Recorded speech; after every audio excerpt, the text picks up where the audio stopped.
পায়েস রান্না তো অনেক রকমেরই খেয়েছেন। এই ধরনের পায়েস খেয়েছেন কখনো? এটা কি ভাবছেন? চালের পায়েস? আরে না, না, এটা একদম ব্যতিক্রমভাবে একটা পায়েস রান্না করেছি। কিন্তু এই ধরনের পায়েস আপনারা কখনো খাননি, আমি গ্যারান্টি দিয়ে বলতে পারি। আসসালামু আলাইকুম এভরিওয়ান, কেমন আছেন সবাই? আশা করি সবাই ভালো আছেন।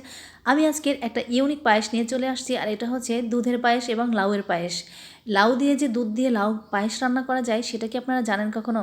আমি কিন্তু আজকের আপনাদেরকে দেখাবো লাউয়ের পায়েস। খুবই চমৎকার একটা পায়েস রান্না, এত মজার, এত লোভনীয়, যেটা না খেলে বুঝতেই পারবেন না। তো যাই হোক, আমি কিন্তু আমার ছোট্ট আপিটাকে নিয়ে একটা লাউ নিয়ে দুষ্টুমি করছিলাম, আর এই লাউ দিয়ে আজকে লাউয়ের পায়েস রান্না করব। লাউয়ের পায়েস খেতে যে এত মজার, এতটা দুর্দান্ত হয়, এটা না বানালে আপনারা কিন্তু কখনোই টেস্ট পাবেন না। একবার হলো ট্রাই করবেন। তো যাই হোক, আমি কিন্তু এখানে একটা লাউ, সুন্দর একটা কচি কাঁচা লাউ দেখে নিয়েছি। তারপরে লাউটাকে ছিলে নিয়েছি। ছিলে নেওয়ার পরে এখন কিন্তু সুন্দর করে কেটে কুটে নিচ্ছি। কেটে নেওয়ার পরে আমরা গ্রেটার মেশিন দিয়ে এটাকে গ্রেট করে নিব। আপনারা কিন্তু চাইলে একদম বটি দিয়ে কিচি কিচি করে কেটে নিতে পারেন, তাহলেও হবে। আর এই গ্রেটার দিয়ে কিন্তু গ্রেট করলে বেশি ভালো হবে। তো দেখতে তো পাচ্ছেন আমি কিভাবে গ্রেটার মেশিন দিয়ে গ্রেট করে নিয়েছি। এভাবেই কিন্তু আমরা সবগুলো লাউটাকে গ্রেট করে নিব।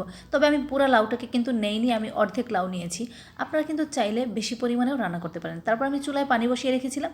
পানিটা যখন ফুটে উঠেছে, তারপরে সেই লাউ, গ্রেট করা লাউগুলো আমি দিয়ে দিয়েছি। একটু ভাপ দিয়ে নিব আর কি, বেশি না, অল্প সময়, 2-3 মিনিট মতো আমি ভাপ দিয়ে নিব। তো ভাপ দেওয়া হয়ে গেছে, যাতে কাঁচা গন্ধটা না থাকে, একটা সবজির যে গন্ধ থাকে সেটা যেন না থাকে। তো আমি কিন্তু ঢেলে নিয়েছি একটা ছাঁকনিতে, তারপরে আমি ওটা রেস্টে রেখে দিয়েছি। আর এখানে আমি 1 কেজি পরিমাণে লিকুইড দুধ নিয়েছি। লিকুইড দুধটাকে কিন্তু আমি ভালো করে জাল করে নিয়েছি। তারপরে এই যে এখন যে লাউটাকে গ্রেট করে রেখেছি, সেই গ্রেট করা লাউ এখন আমি দুধের ভিতরে দিয়ে দিয়েছি।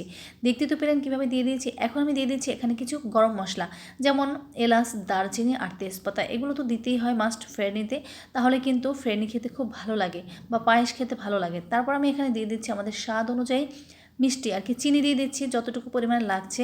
তো আমি এখানে মেজারমেন্ট কাপ মেপেই কিন্তু দিয়ে দিচ্ছি। তারপরে মিষ্টি কম বেশি হলে কিন্তু পরবর্তীতে দেওয়া যাবে। তারপরে এখানে আমি দিয়ে দিলাম নারকেল কোড়ানো। নারকেল কোড়ানো যদি যে কোনো পায়েসের ভিতরে দিয়ে দেন, তাহলে কিন্তু সেই পায়েসের টেস্ট কিন্তু দ্বিগুণ বাড়িয়ে দেয়। তো আমার কিন্তু কদুর পায়েস রান্না করা হয়ে গেছে। আমি কিন্তু এখানে কিশমিশও দিয়েছিলাম, আর সামান্য একটু লবণ দিয়েছিলাম মিষ্টিটার ব্যালেন্স ঠিক রাখার জন্য। মিষ্টি জিনিসে কিন্তু লবণ দিলে একটু মিষ্টিটা চড়া হয়ে যায়। তো যাই হোক, আমার কিন্তু কদুর পায়েস রান্না করা হয়ে গেছে। এখন আমি বাটিতে ঢেলে নিয়েছি। দেখতে তো পাচ্ছেন কতটা লোভনীয় হয়েছে। আর আমি এখানে কিছু বাদাম দিয়ে ডেকোরেশন করে দিচ্ছি।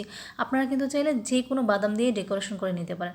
তারপরে এখানে দিয়ে দিলাম কিছুটা কিশমিশ। বাস হয়ে গেল আমার কদুর পায়েস রান্না করা এবং ডেকোরেশন করা। এতটা লোভনীয় হয়েছে, ওয়াও, অসাধারণ, মাশাআল্লাহ, এত মজার হয়েছে, আপনাদেরকে বলে বোঝানো যাবে না। আমি যখন এডিটিং করতেছি, আমার কিন্তু মুখে পানি চলে আসছে। যাই হোক, এটা কিন্তু গরম গরম খেতে ভালো লাগে এবং ঠান্ডাও খেতে ভালো লাগে। তবে শীতের দিন যেহেতু, একটু ঠান্ডা করে খেলেই ভালো লাগবে, আর গরম গরমও খেতে পারেন। তো আমি কিন্তু গরম গরম খেতে খেতেই বিদায় নিয়ে নিচ্ছি। আজকের ভিডিওটা কেমন লাগছে অবশ্যই কমেন্টে জানাবেন। ধন্যবাদ সবাইকে। আসসালামু আলাইকুম।